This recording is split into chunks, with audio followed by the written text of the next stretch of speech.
Okay, we are back for part 2 here, and we are working on a couple more examples for proofs. Sorry about the interruption there.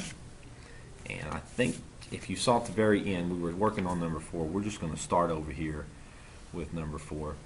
And the problem I had was anytime we have a fraction and we have two things in the denominator, we are going to try something called multiplying by the conjugate.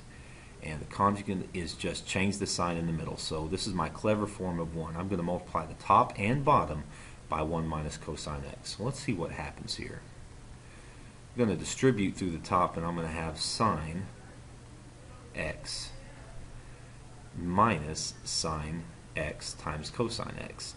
And when I'm doing this, and you multiply something through by the conjugate, you may or may not want to distribute that. You know, I could have left this as sine x over 1 minus cosine x, and that's going to come with practice, and of course each problem is going to be different, so I don't know which one of these is going to be better for me in just a minute.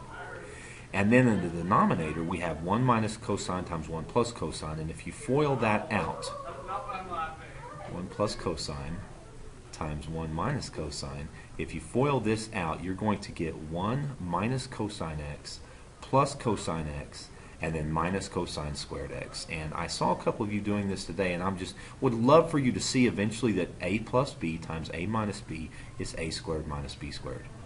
You know, you learned that since Algebra 1, so you might recognize it here even with trig. So we've got 1 minus cosine squared. Okay, so here I can use an identity. 1 minus cosine squared, of course, is sine squared.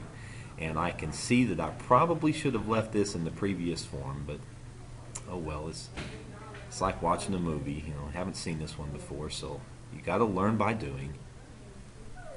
So that's sine squared, and what I want to do now is I'm going to factor a sine of x out, so I should have left this in factored form. So if I factor a sine of x out, that's going to leave me with 1 minus cosine x over sine squared. And one of those signs cancels, and so I have 1 minus cosine x over sine x. And this might not look like what you have up here, but we can separate this fraction into 1 over sine x minus cosine x over sine x. I'll stop for just a minute and make sure we understand this. If I had 5 minus 2 divided by 3, I could rewrite that as 5 over 3 minus 2 over 3. So anyway, looky here. 1 over sine, there's your cosecant.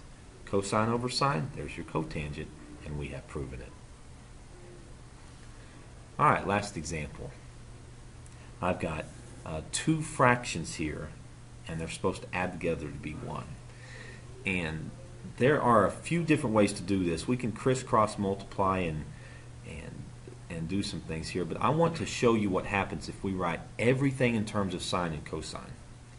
So if I rewrite this as sine x over 1 over sine x plus cosine x over 1 over cosine x, and I simplify this, you know, this is sine divided by a fraction, so this is sine times the reciprocal of the fraction.